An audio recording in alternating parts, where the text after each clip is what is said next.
Welcome everyone to the very first entrepreneur webinar session for 2021. It is my great pleasure to introduce you to Ricardo Ortiz. He is the president and CEO of the Greater Dallas Hispanic Chamber of Commerce. But before Rick starts talking about the great services the chamber offers, allow me to share some key highlights about Rick. Rick is originally a native from El Paso, Texas. He attended and graduated from the University of Texas at El Paso, UTEP, with a bachelor's in business administration focused on management and marketing. From there, he had a minor road trip and settled in San Antonio, Texas, where he attended St. Mary's University, where he eventually earned his Juris Doctorate degree in law. From there, he migrated again north and settled in Dallas, Texas. Rick is a member of the American Bar Association. He is also a member of the Texas State Bar Association. While he was practicing law, he specialized in business and tort litigation, managing cases through trial stages at both the state and federal levels. He originally became involved with this Chamber of Commerce when he started serving on the board of directors. Rick has also been a board member for the Dallas Convention and Visitors Bureau, which I'm sure can help him leverage the services that this chamber offers to its members. So please welcome Rick, who's going to talk to us about the Greater Dallas Hispanic Chamber of Commerce.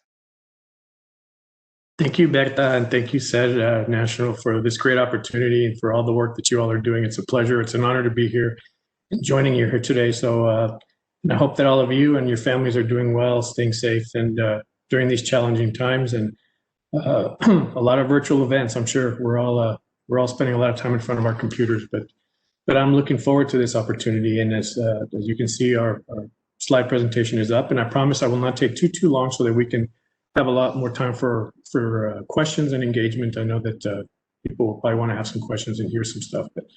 So that being said, I'm going to talk a little bit about the Greater Dallas Hispanic Chamber of Commerce. You mentioned, what sort of my history was and how I came to Dallas and how I kind of got involved.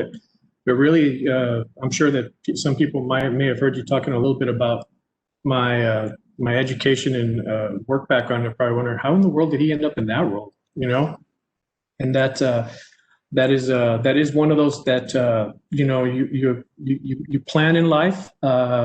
And you try to stay true to your plan, but sometimes opportunities come up, and the way I see it is sometimes you have to be open-minded. You never know. Sometimes life takes you on a different journey that it was more meant to be, and that's kind of how I ended up here. I ended up serving in the community. I got involved when I moved to Dallas initially, as I was working and wanted to serve in the community, and I did so. And one of the organizations that I got involved with was the Greater Dallas Hispanic Chamber of Commerce.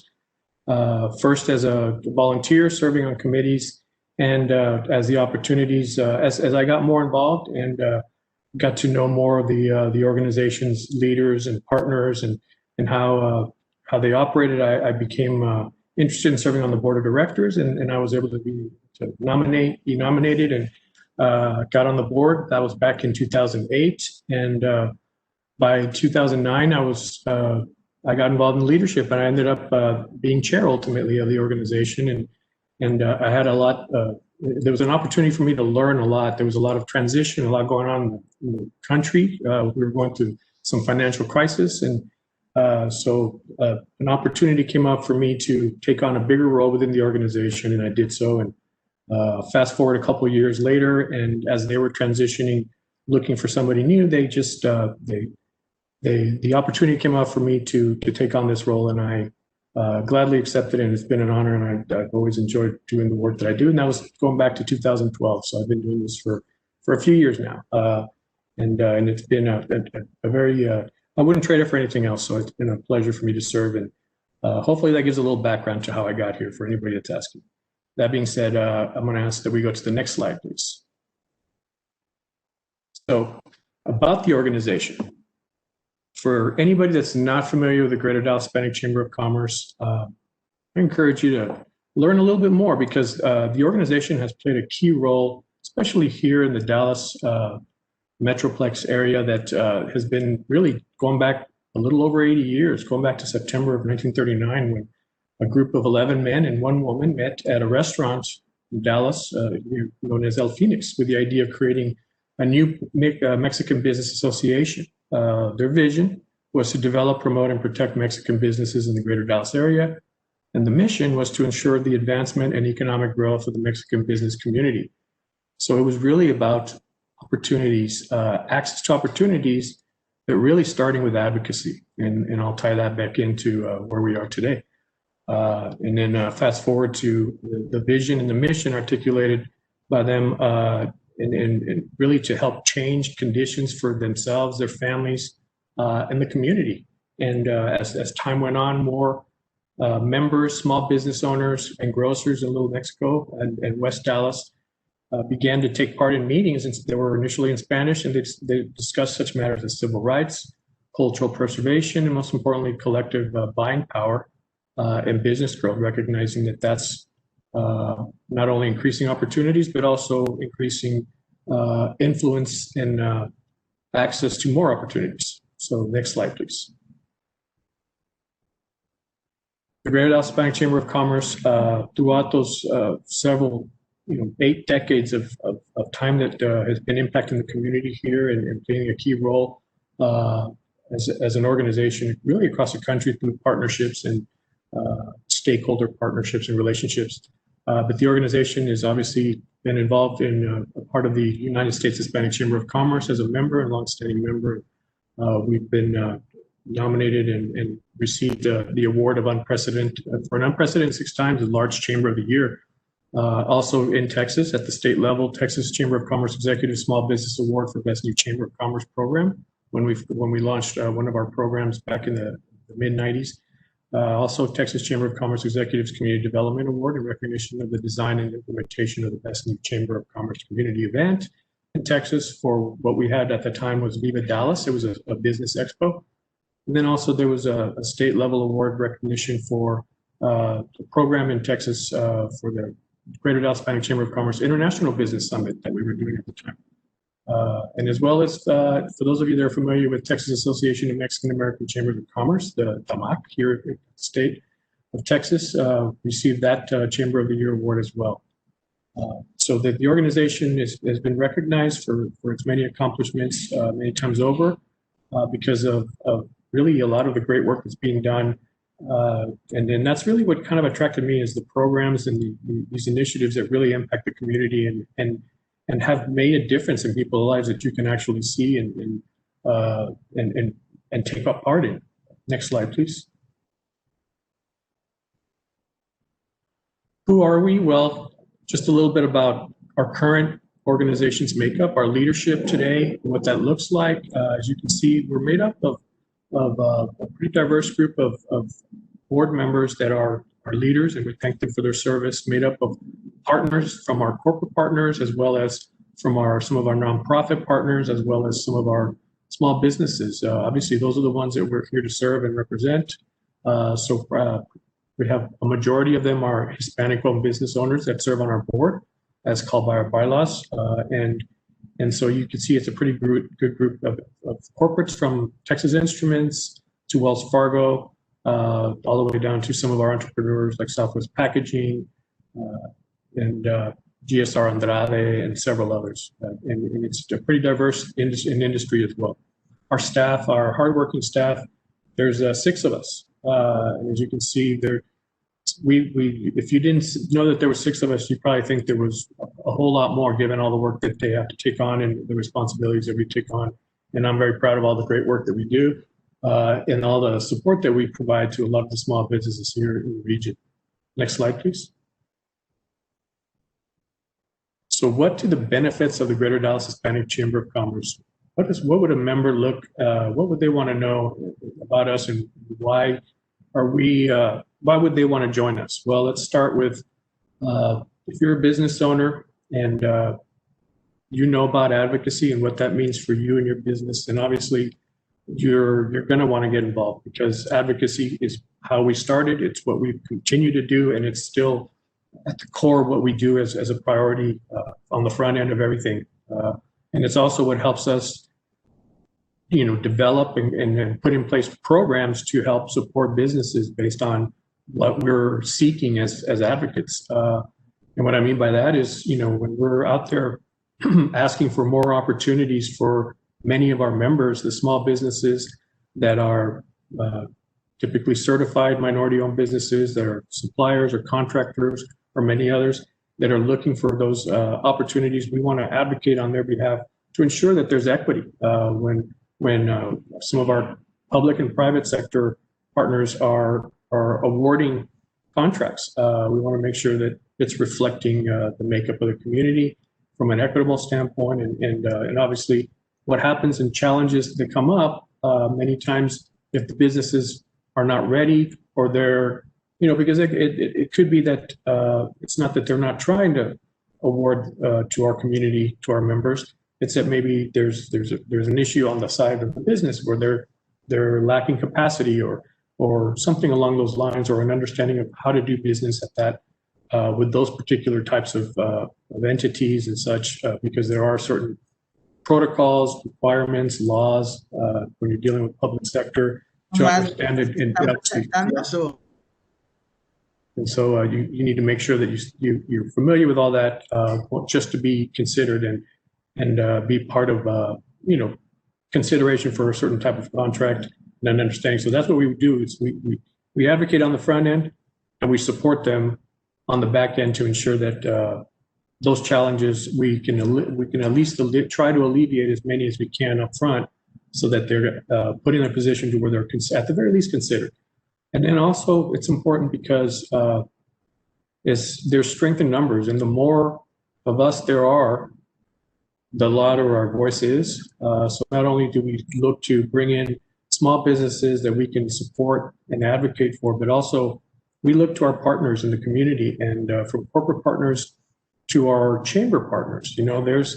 We're the Greater Dallas Hispanic Chamber of Commerce. Well, in this area, North Texas alone, we've got the Greater Dallas Hispanic Chamber of Commerce. We've got the Southeast Dallas Hispanic Chamber of Commerce, Southeast Dallas, Hispanic Chamber of Commerce, the Irving Hispanic Chamber of Commerce, the Fort Worth Hispanic Chamber of Commerce, and we all work together.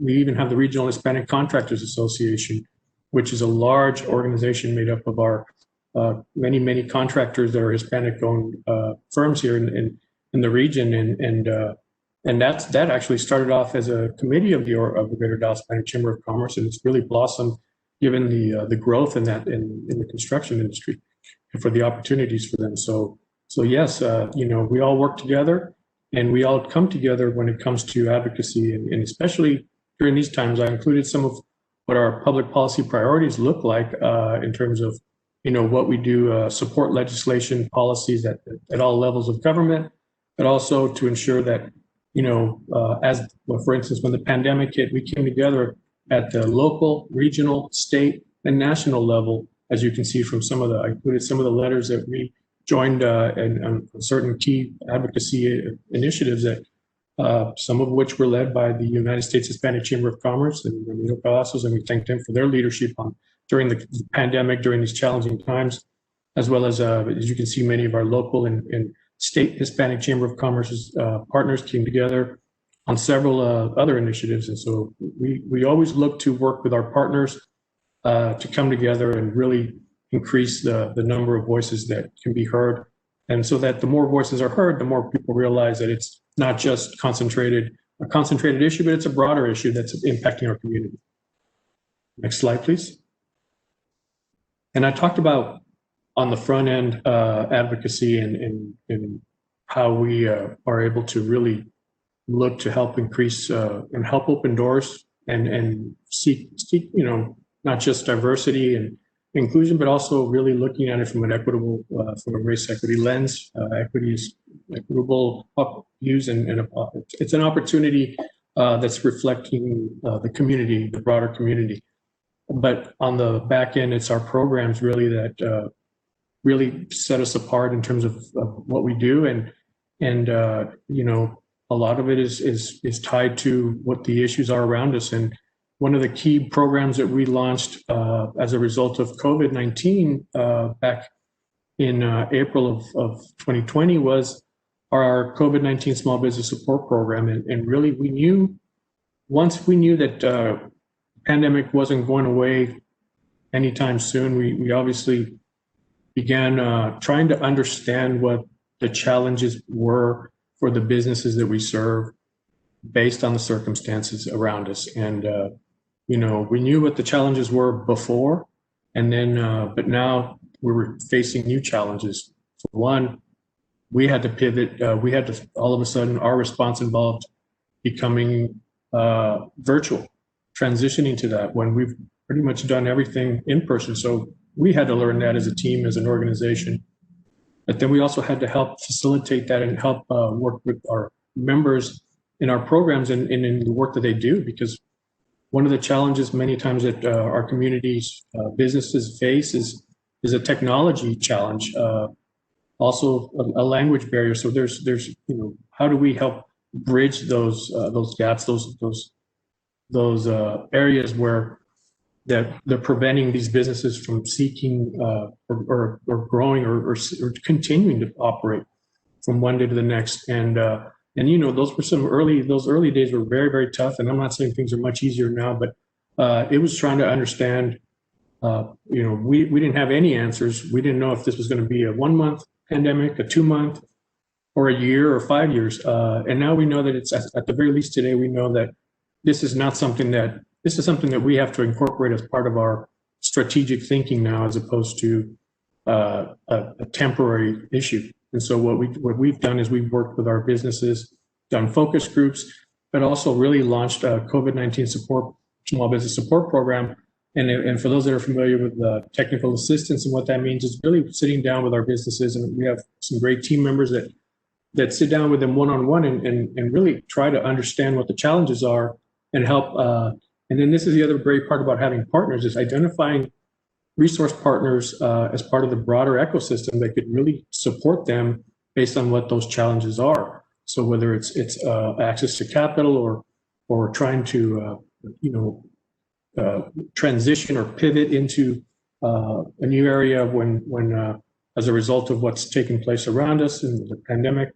It's all of these things that we've come together, and being here for as many years as the organization has, these are longstanding partnerships that we're able to connect with and work with these partners to help support these businesses, from Dallas College to DFW International Airport, Dallas Independent School District, Toyota, Texas Instruments, Parkland Health and Hospital System, the Dallas Mavs, Nexstar. As you can see, these are some of the great partners that came together during this last year and really worked with us on pivoting to help support the businesses, from whether they reallocated their investment dollars from just general sponsorships to help with the programmatic support of these businesses. We thank them for that, because that's what allowed us to continue the work that we do in supporting them during these very crucial and vital times, as well as launching forums and other types of informational sessions, kind of like this, where we can come together and bring partners to answer questions and really provide updates on what's taking place, from Parkland Hospital to what their capacity is, and what's going on down there, and as on the front lines of the fight against this pandemic, and what it looks like from our city hall to Dallas County as well, and to the region, and to our DFW International Airport. I mean, everybody's been impacted by this pandemic, and so it's important that we help get the word out, but also not just because we want to get updates, but also because it impacts the business side of it as well. Next slide, please. And we have some longstanding programs that we also have continued, that we transitioned to virtual, but I'd like to mention, because these are crucial. These are the ones that really help really provide opportunities for these businesses. I mentioned earlier challenges facing our community, one being technology, two being the language barriers we all know for some of these businesses. And so identifying those challenges, several years ago, we launched a program called the ESL Entrepreneurship program with our partners at Dallas College, formerly Dallas County Community College District. And this program is really designed for, it's an ESL entrepreneurship program. So it combines both the language and the entrepreneurship. And what that means is we're working with them to, Dallas College really brings the ESL side of it. And they're literally enrolled with Dallas College this is a 10-week program, of course, as part of a cohort. And these business owners get to learn the English language, not just in general, just a basic ESL. This is for them to maximize the language in their business. And then on the entrepreneurship side, it's really working with them. We have a curriculum that our VP of Economic Development, Gabriela Carvalho, uses that has really been effective in helping these businesses as part of the entrepreneurship training and learning really just key things from understanding local ordinances to taxes to your basic everyday operational challenges, those kinds of things. And then we also have a cooperative agreement with the U.S. Department of Transportation to be the Gulf Region Small Business Transportation Resource Center. We've been this Small Business Transportation Resource Center since 2007 when we were the pilot actually across the country.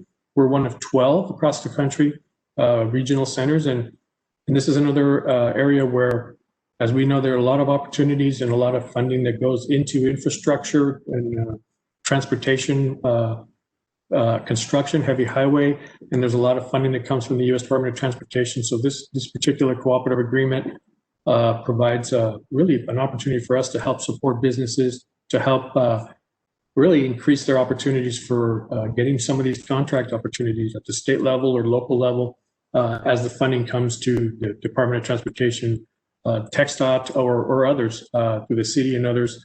And we work really primarily to help make them bondable and to have insurance, because if you can have those two, you can say you have both of those, check those off, you're increasing your opportunities to get a contract in those areas, in that arena. And so a lot of opportunity there. And so we're working with businesses, and it's a lot of work, a lot of bonding education, but also working with them on technical assistance and procurement assistance, as well as access to capital. Next slide, please.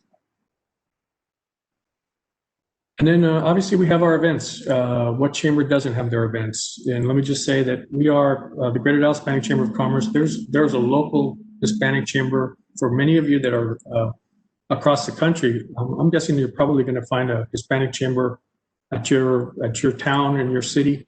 And if you're not involved, I encourage you to do so. We have over many years, we have some great events, and the events really are designed to help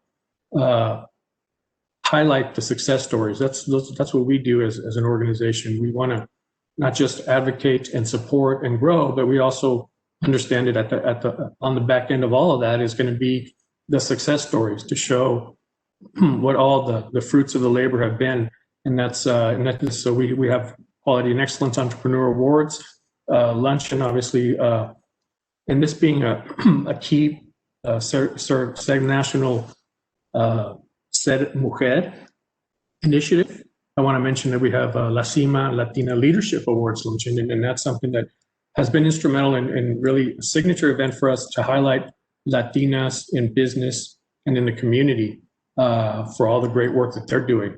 Because not only are they continuing to grow in numbers, they're also continuing to really lead the charge for the business side of it as well, creating more businesses. So we want to highlight all of these success stories at the signature level, and then also continue to educate through many of these other programs and events, some of which, obviously, many of which have gone virtual because of the current circumstances, and we're still looking to see when in-person events are going to take place again.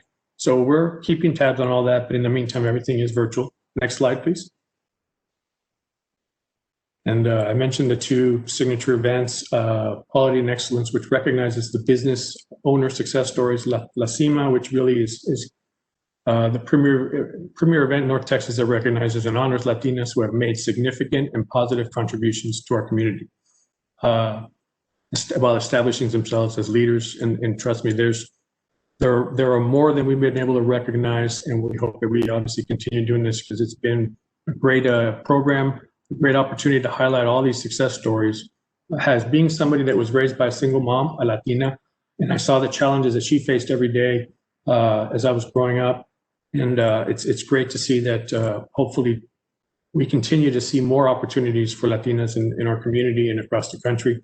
I also have a daughter, for those of you that know me, who's everything to me. So I love to see success stories because it tells me that she's got a great chance at really being successful down the road. And we've come a long way. Hopefully we'll continue to do that through organizations such as SED and many others like the Greater Dallas Bank Chamber. Next slide, please. Talked about educating and continuing. So we have our member-focused events. And what these are really is to educate, inform, and provide access. And access to not just advocacy, access to resources, access to information, and access to connections from elected leaders, business leaders at all levels, and really just partners to learn, understand, be informed, and understand what your options are, from the PPP at the SBA to the EIDL loan to many of these other resources that are available. We're trying to make sure that we continue to get the word out and keep our community informed. And then we also have some of these other workshops, seminars that are more custom and designed to help really more at the focus group level. And then we have our new membership orientation for all of our new members when they join. We want to help them get oriented with what it means to be a member of the Greater Dallas Bank Chamber of Commerce and how to be engaged, because that's the key. At the end of the day, we want them to be engaged. Next slide, please. So really, what does it boil down to? So take advantage, maximize the opportunity. It's to get the most out of being a member of a chamber like the Greater Dallas Bank Chamber or any local Hispanic chamber or any Hispanic chamber or member organization. Really, it's take advantage, come together, strength in numbers, advocacy. It always begins there. If you don't understand what that is, many times business owners don't realize how impactful laws are on their business until it's too late. And if you can get in front of this stuff, these issues, that's what we can be effective advocates. And also we collaborate not just within the Hispanic community with many of our partners at the Dallas Black Chamber, the Asian Chamber, and many of our, like I mentioned earlier, Hispanic Chamber partners across the region, and also the Dallas Regional Chamber, who's been a great partner. We all come together and work together as a community as a whole for the betterment of our region and for our city. And then also to continue to establish these strategic community partnerships, and then to get access to information, learn, and then to help us help you grow your business. And not just through advocacy, but like I mentioned earlier, through our opportunities to really get involved in our programs and scale and grow your business and connect with partners that are offering opportunities, because the relationships are crucial. And it's good to have those as you go through. And then also on the back end of that is we want to make sure that, we want to make sure you get what you need to continue your business and to grow your business. But when you get to that point where you've grown, we want you to also give back through volunteering, getting involved to leadership, serving on the board, on committees, many different opportunities, and we can help facilitate that. So we always encourage that as well. So that being said, that's my presentation. And now I know we've come to that 30-minute mark, and I'm more than happy to answer any questions from anybody that's out there. Thank you, Rick. What a great presentation. Thank you. To get us started, before questions come in, I wanted to ask you, Rick, one of the benefits that I saw on the Chamber's website was access to an HR partner for members. How has that been of service during this current pandemic for your members? Well, it is something new that we did through one of our partners, our HR partners, coming together. And this is something that resulted because of the pandemic, because of all the challenges being faced by the businesses. HR at the top of that list.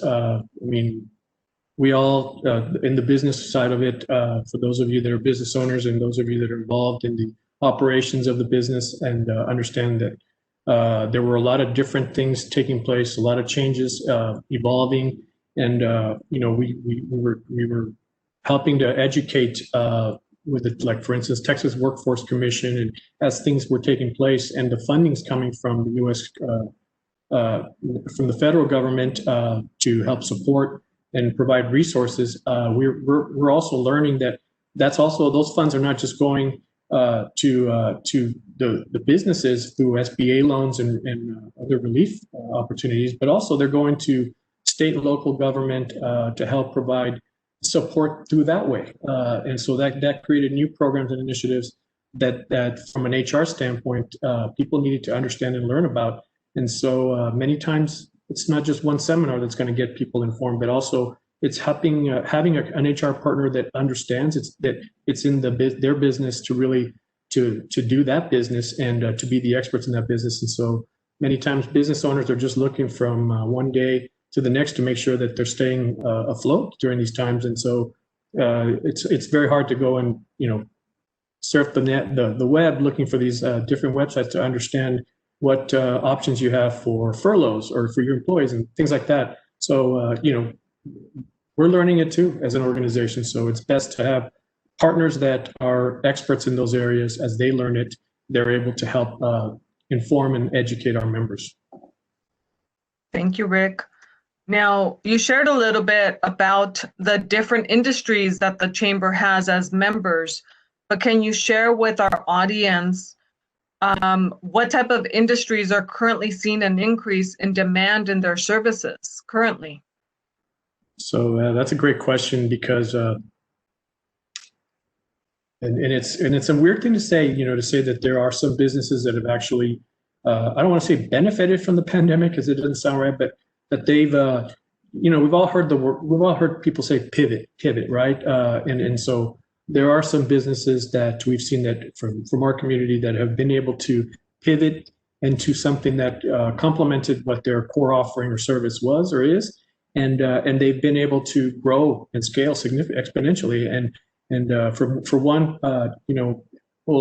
anything that has to do with PPE equipment, or we all know that there's when we go shopping, what's always typically out of stock. Well, you've got your disinfectants, you got your Clorox, those things, but also hand sanitizer. So there was a lot of demand there. And so businesses that were in those or complementary spaces that were able to pivot into that, we've seen we've seen one of our members that's serving on our board that has seen his business grow where he wasn't necessarily doing as well as he would have liked prior to the pandemic. So once that happened, it's like he's grown exponentially, and really just grown probably more than you would typically see for any business. And it's just because it shows what the demand is out there. Supply chains were disrupted, so it's trying to create new supply chains, and those businesses that were in a position to be able to pivot into that have really been lucky and grown. And the important thing, not just about that, is that they grow and they become more successful, but also because as they grow, they create more jobs. And we all know that there's been a lot of people displaced by the pandemic. So it's important that we help those businesses grow because they are the ones creating new jobs. Great, thank you. Rick, I know that you mentioned advocacy as part of the Chamber's benefits. One of the questions here says, are there any business grants available to small business owners? Yes, there are. And there are definitely, obviously, for anybody that's familiar with what the Small Business Administration, the SBA, has available. For instance, they've got the Paycheck Protection Program, as well as their EIDL, or Emergency Injury Disaster Relief Loan, that's available as well for small businesses. And those have been, the EIDL has been extended through the end of this year, 2021. So it's available for businesses. And also the Paycheck Protection Program, there's been new funding put into that. So there is funding available right now. So definitely, I would encourage you, if you're looking, those are two options that any business owner, that especially if you haven't already applied for any of those funds, make sure you do so, because they're you never know, they might run out. We know that there's a lot of businesses operating right now that have applied. So we know that they're seeing a lot of demand for that from the lender side. So definitely get involved there. And then also at the local level, we know that, for instance, the city or the counties, it may be that there's some funding available through CARES Act and other funding that's come similarly from the SBA or from the federal government to some of these relief fund efforts. That's available. They're available many times. And then other times, check with your chamber partners to see if maybe there's a private sector grants that are being made available to help support small businesses. So there are many different options available. We've seen that, and we try to help get the word out about any time there is that kind of funding available. Thank you. Now, have you seen a lot of businesses close down due to the pandemic? We've just like, yes, we've seen some, yes. We've tried to work with many that are members that we work with in our programs to help them pivot to where they're able to continue to operate. So I would say, there are several that have closed down, and many times what happens is we don't hear from them. And so when we try to follow up or haven't heard from them, obviously we find out later that they have either moved on and tried something else or decided to go back to the workforce instead of shut down the business. So we've seen a few of those as well. But for the most part, I would say many of the businesses we're working with, that obviously most were challenged and facing challenges, but I think most of the ones that we've been working with have continued to, at some level, stay operate. Pivoting, like you said. Pivoting, yes. Can you tell us some success stories by joining and helping others? And I guess by joining, that means the chamber. Sure.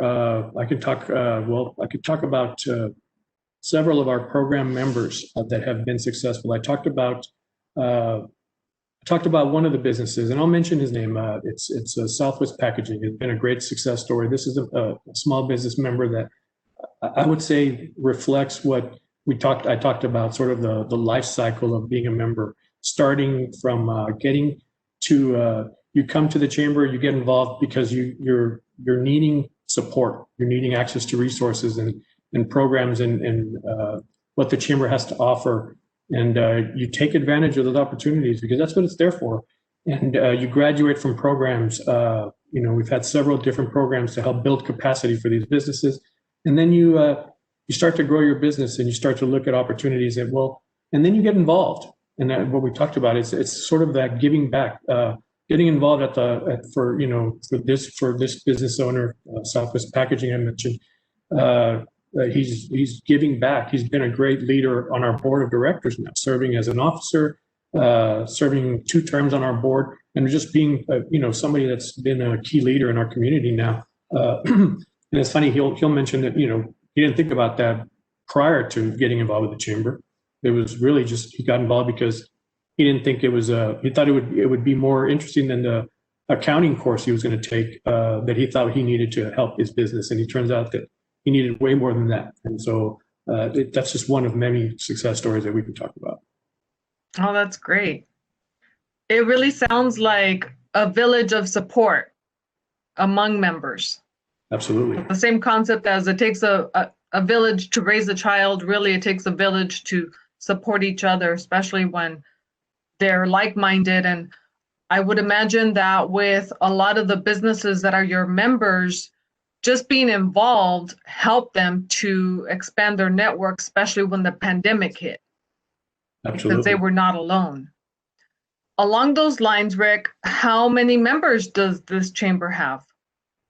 So typically we're working with about, right now, about 1,200 members across, and these are profiles that within our database that we're working with, from small businesses that are general members to many of our program members they're currently part of a cohort, as well as many of our corporate partners. And then we have a lot of individual members that get involved because they're interested in starting a business or they're looking to connect.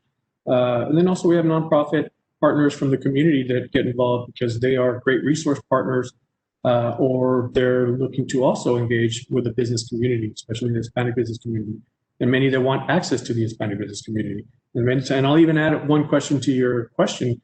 and that's do you have to be Hispanic to join? And I would say, I get that question all the time, and no, you don't. We work with all businesses in one. You know, it's, do you want to connect with and get access to a growing demographic, a growing market within the community, and that's many times why people will decide to get involved with the Greater Dallas Hispanic Chamber that are not Hispanic. It's trying to really get access to that growing segment of the community that they see as an opportunity and to learn more about it and doing business with it. Or their employees they have a lot of Hispanic employees, and they're trying to obviously connect with them as well. Great. So having a corazón for Hispanics helps. Yes.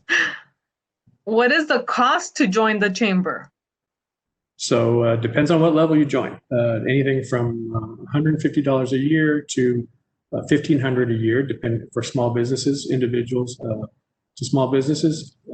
There's in between, obviously, at $750 and also at $500. But also, you know, as a corporate partner, obviously, those are specific partnership agreements. So those are going to be depending on what the investment is.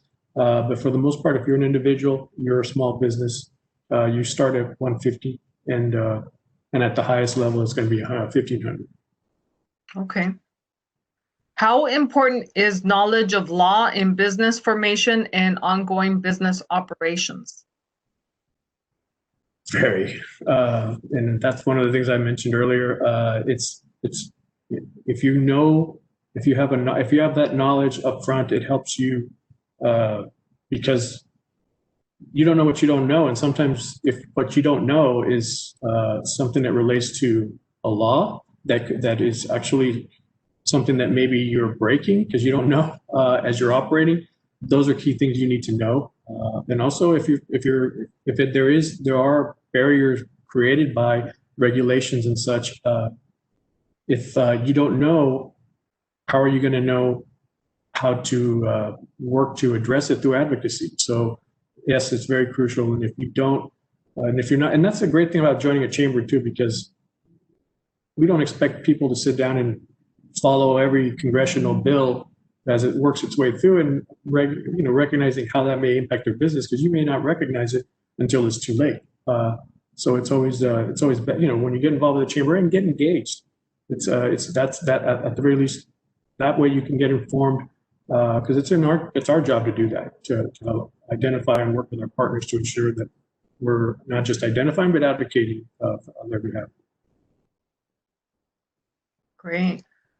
Are there programs to help start a business? Absolutely. Or to go to school?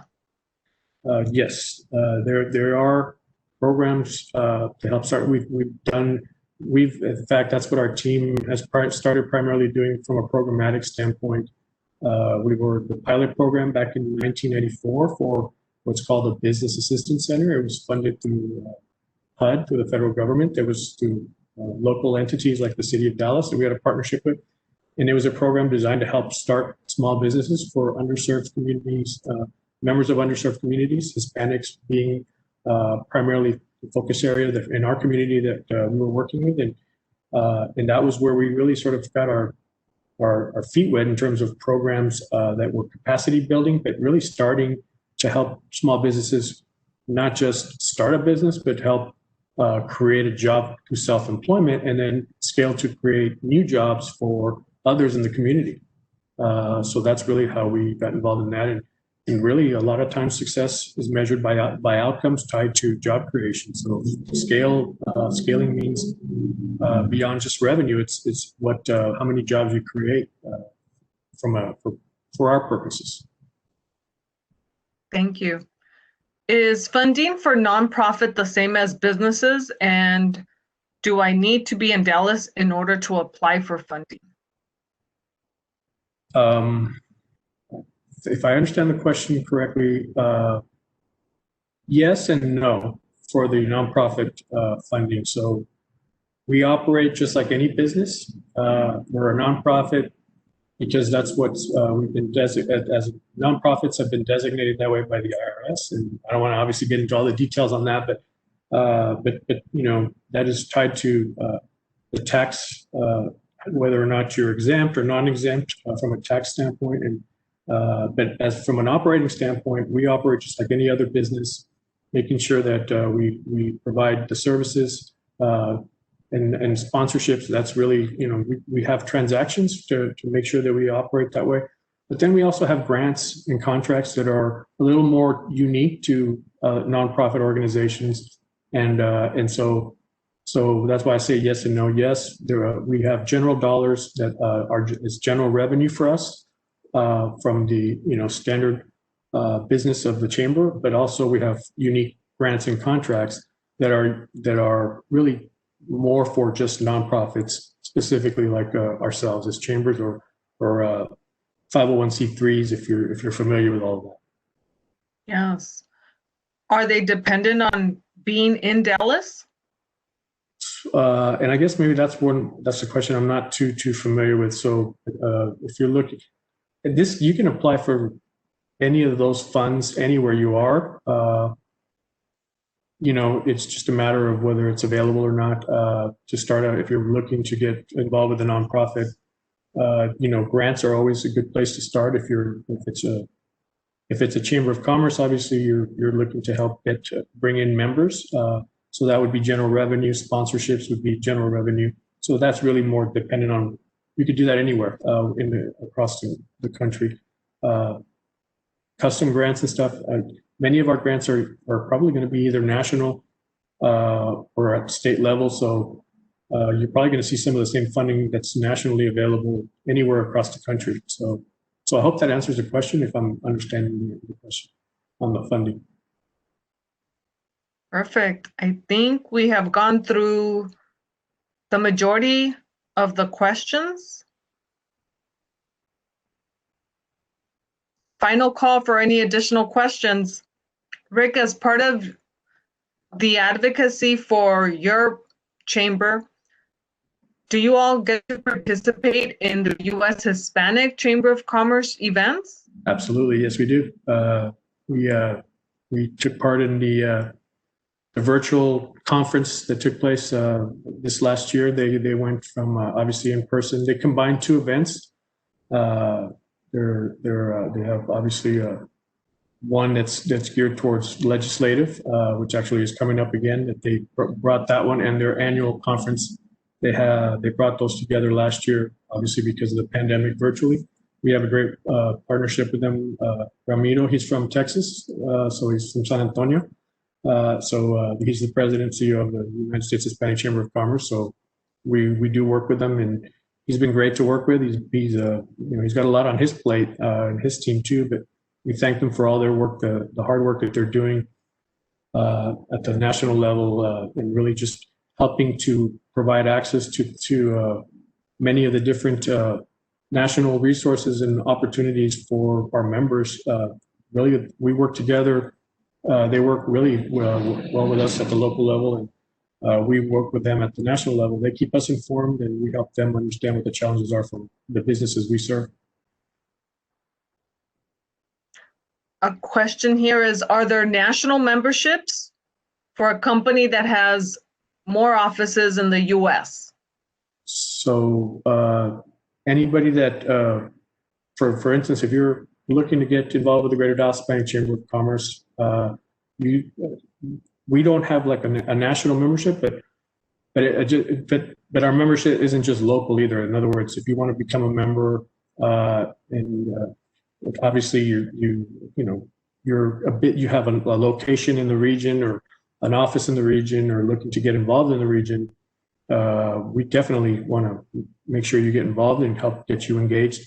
But if you're looking for a national Hispanic advocacy organization from a business standpoint, I would also recommend getting involved with the United States Hispanic Chamber of Commerce. And they do have memberships available for small businesses, corporates, and other partners as well.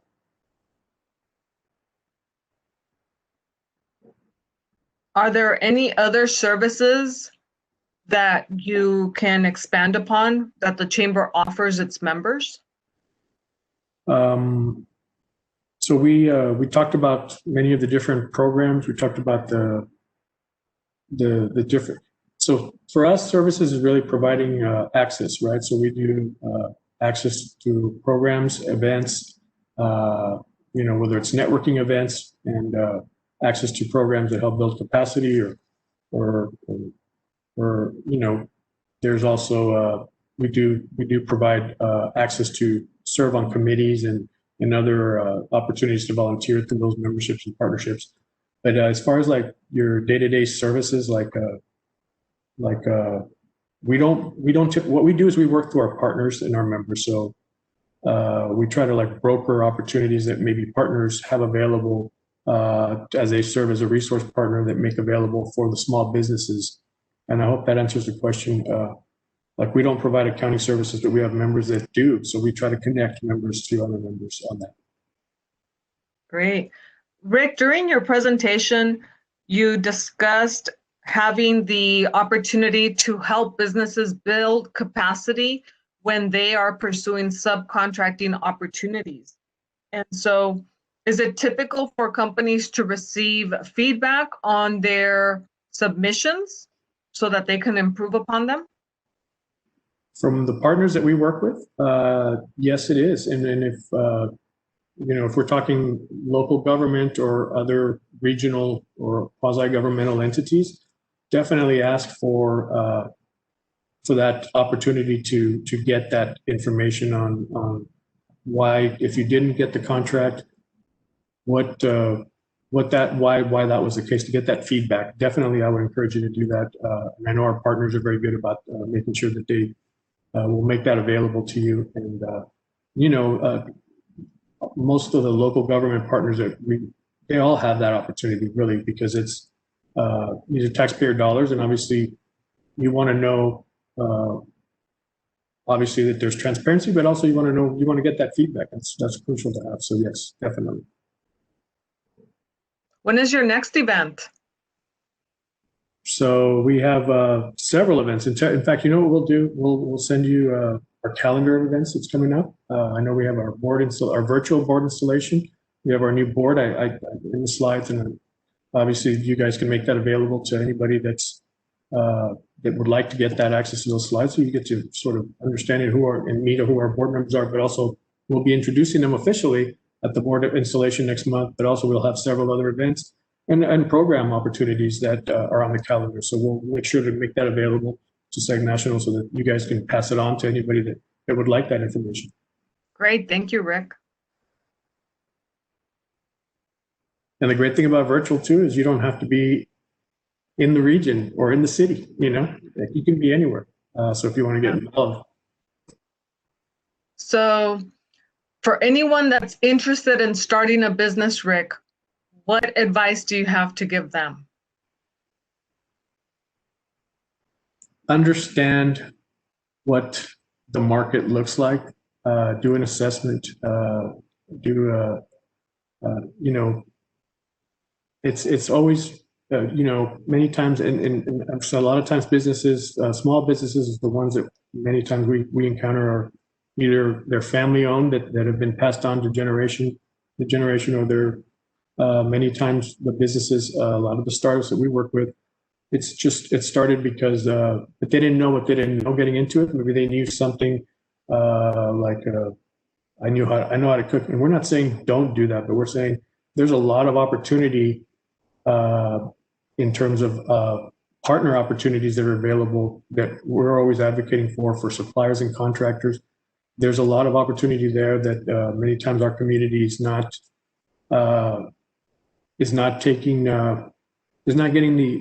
playing a role in getting those opportunities to the extent that we should, based on the numbers of from an equitable standpoint. So yes, definitely, learn what your options are, one, and two, before you make a decision on what type of business you want to start or invest in, because obviously it's important, because that's going to determine what type of business you start and launch or invest in is going to determine obviously your future success, because you want to understand that that's a growing industry as opposed to one that's dying, in that region.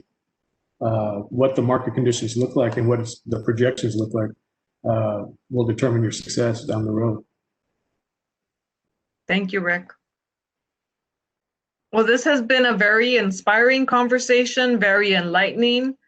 Thank you for sharing both what the Chamber has been doing, how the Chamber has adjusted to support your businesses, and what the Chamber hopes to continue to do to make sure that we have very strong and thriving Hispanic-owned businesses, not only in the Dallas area, but through its coalition across the entire U.S. and international markets as well.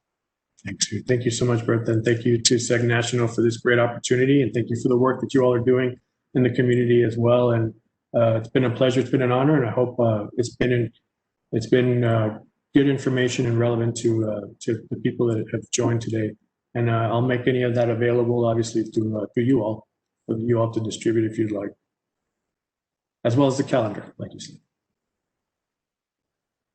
Excellent. Perfect, yes. Yes, thank you, Rick. Thank you, Bertha. We have some comments. Kelly said, thank you for sharing and also for the services to help minorities in your community. Victoria says, a lot of good information provided here. Hope everyone enjoyed it as much as I did. Thank you, Mr. Ortiz. Thank you. We have other comments as well that we received, and anyway, there are many comments. So again, Rick, thank you for your time. Thank you for the great work that you and your team are doing in this market. And I know that there are other chambers of commerce throughout the nation that are doing similar things to help the communities. If you have any questions and you are not in the Dallas-Fort Worth area, reach out to the local chamber, whether the Hispanic chamber, the Black chamber, the Asian, any chamber of commerce will assist you. They are there for that reason.